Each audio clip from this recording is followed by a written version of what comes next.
ଜାତୀୟ ଗ୍ରାମୀଣ ଜୀବିକା ମିଶନ ଯୋଜନା, ଓଡ଼ିଶା ସରକାରଙ୍କ ମିଶନ ଶକ୍ତି ବିଭାଗ ଅଧୀନରେ ଓଡ଼ିଶା ଜୀବିକା ମିଶନ ଏବଂ ଓଡ଼ିଶା ମିଶନ ଶକ୍ତି ଅଧୀନରେ କାର୍ଯ୍ୟରତ ହଜାର ହଜାର ଇସି ସଦସ୍ୟମାନେ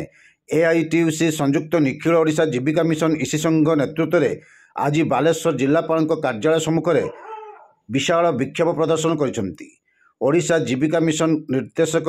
ତଥା ସିଓ ଗତ 8 ଜାନୁଆରୀରେ ଦେଇଥିବା ଚିଠି ଅନୁଯାୟୀ ସମସ୍ତ ସିଏଲ୍ଏଫ୍ ଓ ଜିପିଏଲ୍ଏଫ୍ର ଅଡିଟ୍ ସାଙ୍ଗକୁ ସିଏଲ୍ଏଫ୍ ଓ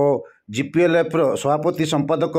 ରିଷ୍ଟ୍ରକ୍ଚରିଂ କରିବା ନିର୍ଦ୍ଦେଶ ଦେବା ପରେ ସମଗ୍ର ରାଜ୍ୟରେ 1,30,000ରୁ ଅଧିକ ଇସି ସଦସ୍ୟଙ୍କ ମଧ୍ୟରେ ଘୋର ପ୍ରତିକ୍ରିୟା ଦେଖାଦେଇଛି।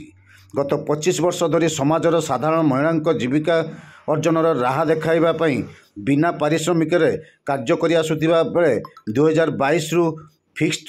ଟ୍ରାଭେଲିଂ ଆଲାଉନ୍ସ ନାମରେ 1,500 ଘୋଷଣା ହେବାରୁ ଏବେ ରିଷ୍ଟ୍ରକ୍ଚରିଂ ନାମରେ ଏହି ମହିଳା ଶ୍ରମିକଙ୍କୁ ହଟାଇ ଦଳୀୟ ଭିତ୍ତିରେ ନୂତନ ଇସି ନିଯୁକ୍ତି ଷଡ଼ଯନ୍ତ୍ର କରାଯାଇଛି। ଏହି ଇସି ରିଷ୍ଟ୍ରକ୍ଚରିଂ ବନ୍ଦ କରିବା ସହ ଇସି ସଦସ୍ୟଙ୍କୁ ସ୍ଥାୟୀ ନିଯୁକ୍ତି ଦେବା, NRLM ସ୍କିମ୍ ଅଧୀନରେ କାର୍ଯ୍ୟରତ ସମସ୍ତ ଇସି ସଦସ୍ୟ ଓ କମ୍ୟୁନିଟି ସପୋର୍ଟ ଷ୍ଟାଫଙ୍କୁ ୱାର୍କର ମାନ୍ୟତା ଦେବା, EPF ESR ସମେତ ସମସ୍ତ ସାମାଜିକ ନିରାପତ୍ତା ଯୋଗାଇ ଦେବା ଆଦି ବିଭିନ୍ନ ଦାବି ନେଇ ଏହି ଆନ୍ଦୋଳନ କରାଯାଇଥିଲା। ଏହି ପରିପ୍ରେକ୍ଷୀରେ ଷ୍ଟେସନ ଛକଠାରୁ ଏକ ବିରାଟ ଶୋଭାଯାତ୍ରା ସହର ପରିକ୍ରମା କରି ଜିଲ୍ଲାପାଳଙ୍କ କାର୍ଯ୍ୟାଳୟଠାରେ ପହଞ୍ଚିଥିଲା। ସେଠାରେ ସଂଘର ସଭାପତି ପ୍ରଭାତୀ ସାହୁଙ୍କ ନେତୃତ୍ୱରେ ଏକ ବିକ୍ଷୋଭ ସମାବେଶ ଅନୁଷ୍ଠିତ ହୋଇଥିଲା। ପରେ ଏକ ସ୍ମାରକପତ୍ର ଜିଲ୍ଲାପାଳଙ୍କୁ ପ୍ରଦାନ କରାଯାଇଛି।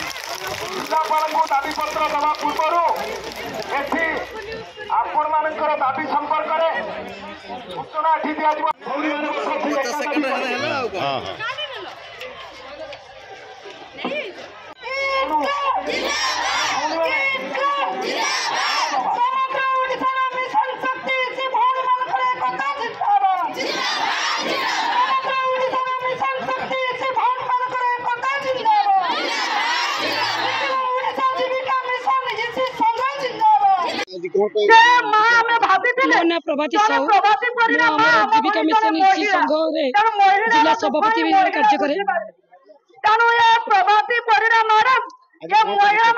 आज आम आसते आम जो माने 1,70,000 महिला भर 1,35,000 महिला आम इसी संघ माँ मैंने अच्छा ये बिना पैसा से कम करुले कि आज जो रिस्ट्रक्चरिंग जिते से 1,000 भत्ता पाइले आज सरकार रिस्ट्रक्चरिंग आम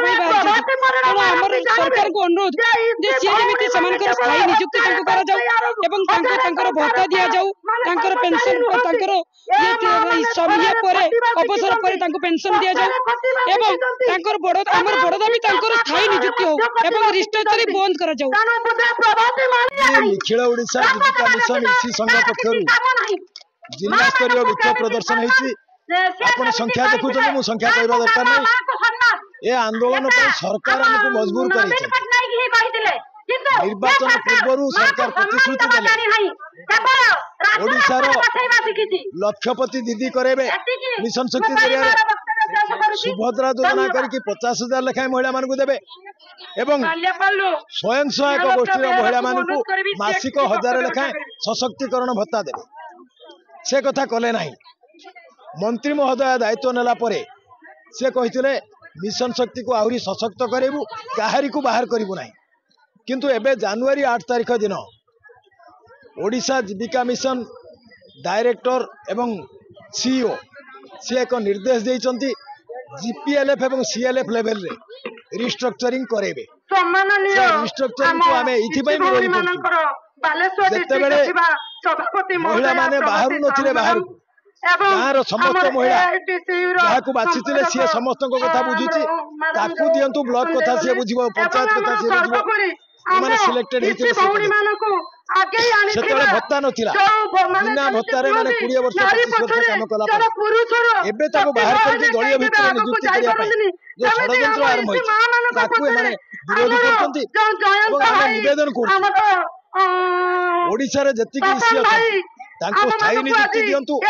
सर्वनिम्न मजूरी स्किल्ड वर्कर मजूरी हार रे भत्ता दियंतु यही मिशन शक्ति रे काम करथुवा सीआरपी वर्ष वर्ष धरि भत्ता दिना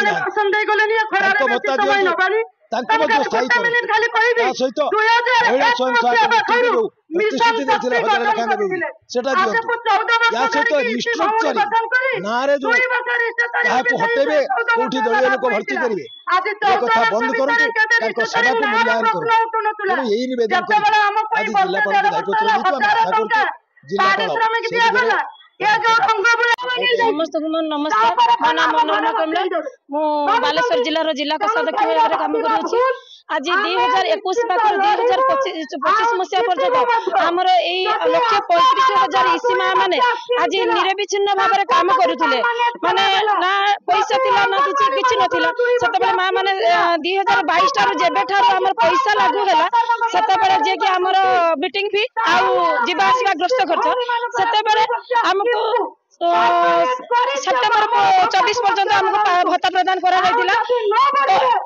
आम जो भुवनेश्वर राजधानी रैली विक्षोभ प्रदर्शन करूँ सरकार निजे प्रतिश्रुति देते आपण मान पढ़ा ना आपण मान किए कहला पढ़ा बोलिकी आपण मान स्थिर निश्चित रुहतु आपण मान रिस्ट्रक्चर केबे भी हेबुनी किंतु एबे काहे सरकार ये प्रदर्शन करूछंती जे कि 1/8/2025 मसिया समस्त जिलार हमर ऑल ओडिशा समस्त जिलार कलेक्टर महोदय को लेटर करिसंती जे इसी रिस्ट्रक्चर हो हमर मुख्य दाबी होउची जे इसी रिस्ट्रक्चर बंद करा जाऊ आ एसएचजी महामार्ग भी ताकर 1000 टका तक भत्ता प्रदान करा जाऊ आ बाकी हमर मुख्य दाबी होउची हमर इसी मान स्थायी नियुक्ति।